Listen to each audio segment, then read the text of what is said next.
Meus amigos, o presidente Donald Trump e, coincidentemente, o presidente Jair Bolsonaro têm hoje o mesmo problema para governar. Precisam pagar para isso, e muito. Os casos são bastante semelhantes. Hoje, ou melhor, ontem, o governo apresentou os últimos números da economia. Mais de 2.400.000 trabalhadores foram desempregados só na última semana. Isso nos Estados Unidos. O total já passa de 40 milhões e 400 mil desempregados lá nos Estados Unidos. No mês passado, em março do mês passado, foi aprovada a Lei KERS. Foi aprovada por unanimidade, foi uma aprovação bipartidária, como costumam dizer lá nos Estados Unidos. Tanto democratas e republicanos aprovaram a lei na Câmara Baixa e na Câmara Alta, quase que unanimemente. A lei previa o estímulo, ou melhor, o despejo de 3 trilhões de dólares para ajudar os desempregados. Mais ou menos como acontece aqui, o sujeito recebe do governo R$600, vai no caixa eletrônico e saca o dinheiro. Lá, contudo, esse dinheiro foi colocado diretamente para os desempregados, mas sim, alguma parte sempre fica para governadores e prefeitos para eventualidades pontuais, regionais. Seja lá como for, alguma coisa acaba sempre caindo na conta de governadores. 2 trilhões, portanto, foram aprovados em março e despejados no mercado. Só que, como a epidemia não passou, não terminou, os democratas querem mais dinheiro. A senhora Nancy Pelosi está pedindo mais 3 trilhões de dólares para continuar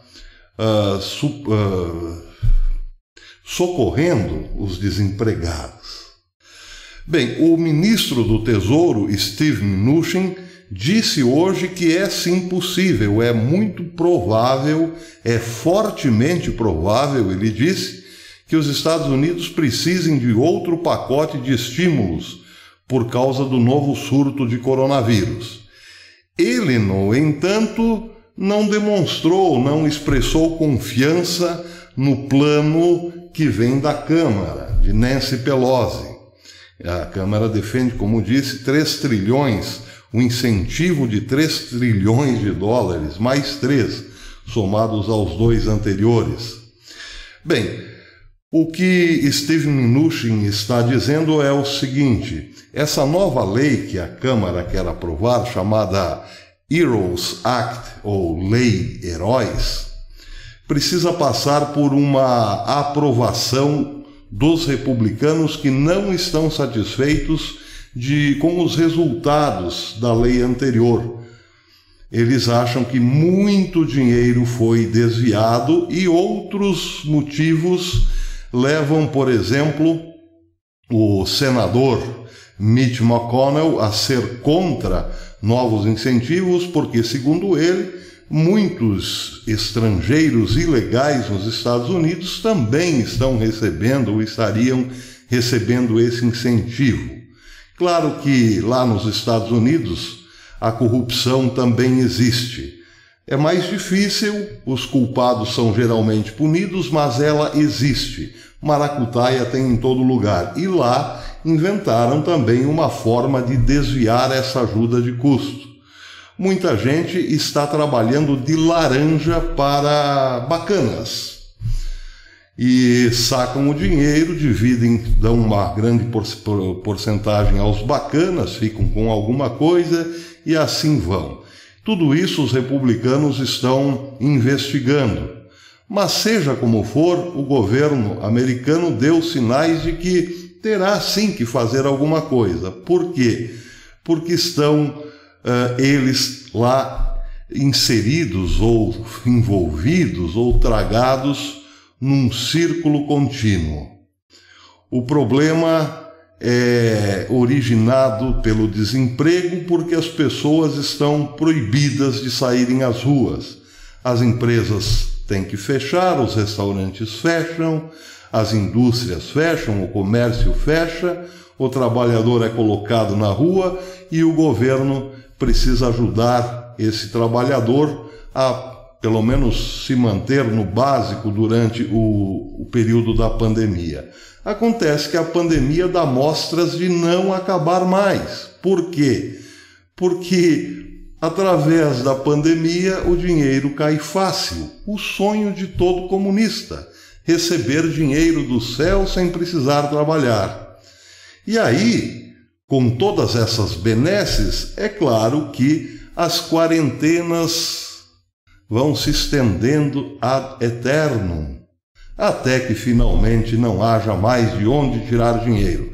Mas o fato é esse: Donald Trump já percebeu, as evidências são muito fortes disso, de que não tem como romper este círculo vicioso.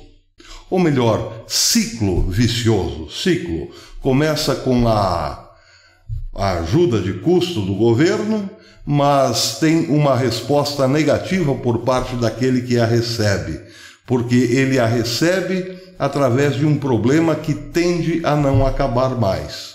Deu para entender, né?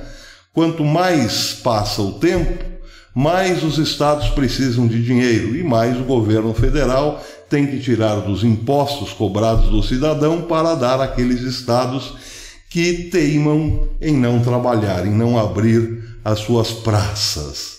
Bem, quando o dinheiro acabar, como é que ficará a coisa? Ontem eu disse, claro que os governos terão que buscar ajuda num sistema financeiro internacional, que está ele todo na mão dos globalistas, claro. Aqui no Brasil não pensem que é diferente. O governo federal tem dado muito dinheiro, tem colocado dinheiro na praça para sustentar famílias inteiras que perderam os seus empregos. Mas nessa também, claro que há muita corrupção, sem falar dos negócios escusos, das compras de materiais hospitalares superfaturadas e, bem, nós conhecemos melhor do que ninguém os nossos próprios problemas. Aqui o ralo por onde escoa o dinheiro sempre foi grande e nunca entupiu, apesar de todo o volume que passa por ele. Acontece que, como os governadores, com o apoio, com a força do STF, não abrirão estados essenciais para o rolar da economia, o dinheiro terá que vir, continuar caindo nas contas dos governadores e dos prefeitos. E a pergunta que fica é essa: até quando? Bem, essa é uma forma que o governo tem de se manter. Caso contrário, talvez nem Trump nem Bolsonaro estariam hoje ocupando aquele que já foi antigamente considerado o maior cargo da vida republicana, a presidência. Lá nos Estados Unidos a coisa é bem diferente, não é como aqui.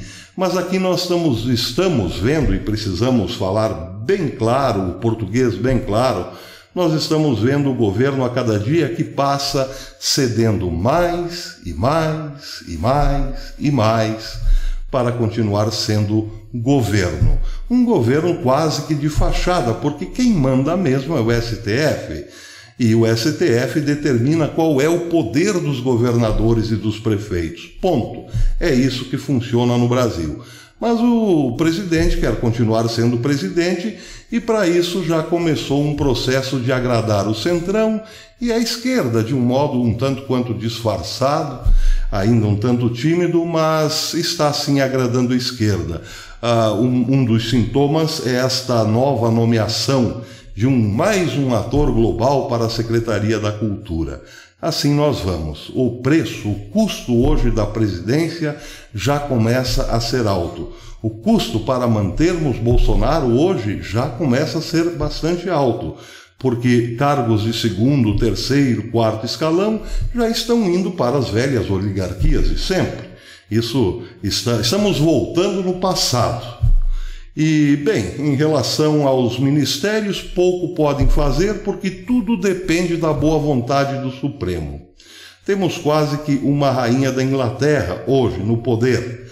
Sou bolsonarista, votei em Bolsonaro, ainda o apoio, mas como disse ontem, repito hoje, não posso me furtar a não enxergar a realidade. Temos quase que uma rainha da Inglaterra e que está saindo muito caro para mantê-la, porque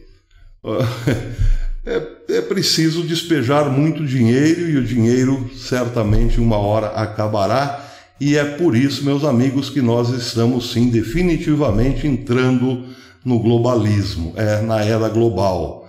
Aqui Bolsonaro será um gerente, quem sabe na América Donald Trump um pouco mais do que um gerente, mas não muito além disso. Tudo isso realmente acontecerá quando tanto o Brasil quanto os Estados Unidos, pasmem, terão que vender as suas riquezas a preço de banana para, enfim, sei lá, continuar existindo como nação. Pois é, chegamos nesse nível, chegamos nesse ponto. Acontece que depois disso virão as exigências da nova ordem mundial. Bolsonaro aqui jacta-se de ter mudado um pouco a influência maligna da esquerda na educação das crianças. É verdade, alguma coisinha já se vê de positivo nisso, mas tudo isso também poderá ser perdido quando o STF aprovar, por exemplo, a lei do aborto. De que nos valerá, por exemplo, saber que nossas crianças já não são mais tão influenciadas pelo sexismo global, se a maioria delas não passa do ventre materno para o banquete da vida? Até depois.